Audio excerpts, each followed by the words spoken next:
अब कभी भी बीजेपी की सरकार नहीं कहलाएगी। एनडीए एक था इंडिया, बीजेपी के पास कितना है 140। अच्छा, अगर इंडिया को बुला देते राष्ट्रपति के पास समस्या अटक। राष्ट्रपति जब अपना विवेक लगाएगा, विवेकाधिकार शक्ति, अमूमन राष्ट्रपति को अपना दिमाग लगाने की जरूरत नहीं है, कौन लगाता है? मंत्रिमंडल। लेकिन कब ये अपने बुद्धि विवेक का लगाएगा? जैसे इस बार बताइए 2024 इलेक्शन में दो धारा था, एक था नेशनल डेमोक्रेटिक अलायंस एनडीए, एक था इंडिया कौन था? इंडिया। दो गठबंधन था, सरकार कौन बनाया? एनडीए बनाया है। अकेले बीजेपी के पास कितना है? 240। समझा गया कि नहीं आ गया? हालांकि मांगे थे मोदी जी, कितना मांगे थे? 400। जनता ने जीएसटी काट लिया। खैर, भारत में इसमें कोई अचंभा की बात नहीं है कि 400 बोले हैं तो 250 आ गए, इसमें कौन सा अचंभा की बात है? ये इंडिया का कल्चर है। आप कुछ सामान खरीदने जाइएगा, 400 बोलेगा, आप पक्का 250 में खरीद के लाएंगे। तो बीजेपी के पास कितना है? 240। अब बताइए इनका चाहिए कितना? 273। सरकार बनाने के लिए 273, मतलब टोटल लोकसभा का 50%, 272 या 273, 72 दशमलव समथिंग, यानी 273 है कितना? 240 आएगा। अब क्या करना पड़ेगा? गठबंधन। यानी अब कभी भी बीजेपी की सरकार नहीं कहलाएगी। किसकी सरकार? एनडीए की, गठबंधन की। लेकिन इससे पहले 300 से ज्यादा सीट था, 303, और उसके अलावा उनके सहयोगी भी थे, तो कहलाती थी बीजेपी की सरकार। अभी क्या कहलाएगी? एनडीए की सरकार। अब राष्ट्रपति के पास समस्या अटक गया कि भाई हमको तो चाहिए 273, इधर तो किसी का नहीं है। लेकिन फिर इसमें गठबंधन की सरकार आ गई। समझ में आ गया कि नहीं गया? चंद्रबाबू नायडू आ गए, 12 गो, कितना? 18 गो है, 16 गो, कितना है?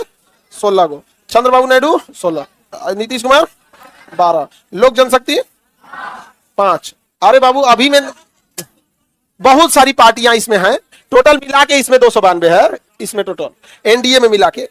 तो बताइए चाहिए कितना? आज जोड़ घाट करके मिला दिया गया। अरे बहुत सारी पार्टियां मिलके वो होंगे, कुछ बाहर से समर्थन दिए होंगे, निर्दलीय वगैरह। तो बताइए अभी सरकार बीजेपी की है कि एनडीए की? अब राष्ट्रपति के पास दो रास्ते थे, या तो एनडीए के गठबंधन की सबसे बड़ी पार्टी को कहते कि तुमको मौका देते हैं, तुम बहुमत सिद्ध करके दिखाओ, या तो इंडिया अलायंस के सबसे बड़ी पार्टी कांग्रेस को कहते कि तुम्हें मौका देते हैं, तुम 273 सिद्ध करके दिखाओ। तो जब किसी को पूर्ण बहुमत नहीं मिलता है तो उसी कंडीशन में राष्ट्रपति किसका प्रयोग करते हैं? बुद्धि का। किसका प्रयोग करेंगे? बुद्धि। इसे कहते हैं लोकसभा का त्रिशंकु होना। क्या कहेंगे? लोकसभा का त्रिशंकु होना। तो लोकसभा इस बार भी त्रिशंकु था कि नहीं?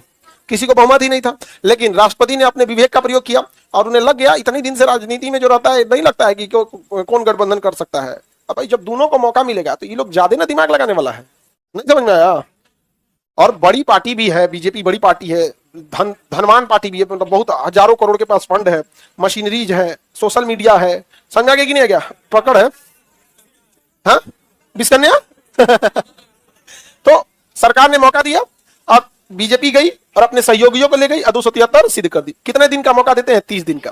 यानी अगर आपको बहुमत सिद्ध करना, बहुमत मतलब 50%, वर्तमान लोकसभा में 243 का कितना होता है? 50%, 273। 545 का 50% कितना हो जाता है? 273। यानी 273 का मतलब लोकसभा का कितना परसेंट? 50%। तो जब कभी किसी को स्पष्ट बहुमत ना आए तो उसी समय राष्ट्रपति किसका प्रयोग करते हैं? विवेकाधिकार शक्ति का प्रयोग करते हैं। अच्छा, अगर एनडीए को बुला देते, इंडिया को बुला देते, तब हमारे बिहार में भी फोन आता कि नहीं? फोन आता। इस समय उनके दोनों हाथ में लड्डू है, और मुंह में तो पहले से लड्डू लेके बैठे, चारों ओर से लड्डू है। समझा गया कि नहीं आ गया? तो बताइए विवेक का प्रयोग कब किया जाता है? जब लोकसभा त्रिशंकु हो जाए तब। लोकसभा त्रिशंकु किसे कहते हैं? जब बहुमत ना, स्पष्ट बहुमत किसी एक को ना आए तब। पिछली बार बीजेपी को अकेले 303 था, 303 अकेले, जबकि उनके साथ इंडिया अलायंस की अन्य पार्टियां भी थी। अकेले कितना था?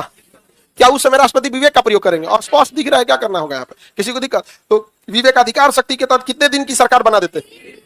हाँ, 30 दिन के अंदर सरकार बना दिया जाता है। तो उसके बाद सरकार तो सिद्ध कर लिए, सरकार ने क्या कर लिया? सिद्ध कर दिया। अब हमारे मुख्यमंत्री साहब का वर्तमान सरकार से क्या डील हुआ है, ये इस धरती पे बस एक आदमी बता सकता है, खुद हमारे मुख्यमंत्री साहब। समझ क्या? अब लोग कह रहे हैं कि बिहार के लिए कुछ नहीं मांगे या कुछ क्या नहीं मांगे, लेकिन वो आदमी के पास किसी को कुछ नहीं पता क्या मांग के आए होंगे। वो कच्चा खिलाड़ी तो है नहीं। हाँ, जितना आप मांग सकते हैं उतना तो टेस्ट करने के लिए देख देंगे, ठीक नहीं है। नहीं समझे? अपना अपना है राजनीति का। बताइए वर्तमान सरकार बीजेपी है या एनडीए? हाँ, एनडीए है। अगर हम ऐसे देखेंगे मनमोहन सिंह के कार्यकाल को तो 2004 से 2008, 2004 से 2008 ये यूपीए कहलाया था, यूनाइटेड प्रोग्रेसिव अलायंस। अब फिर 2008 से 2009 था, फिर 2009 से 2014 तक, 2014 तक फिर उन्होंने ही शासन किया तो यूपीए 2। उनके गठबंधन का नाम क्या था? यूपीए। तो यूपीए 1 और यूपीए 2।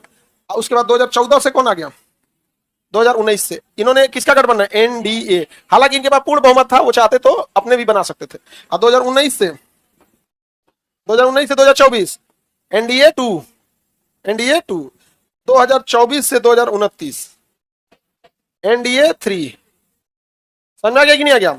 अब 2029 से अब कौन जाएगा कौन जानता है। समझ आ गया कि नहीं आ गया?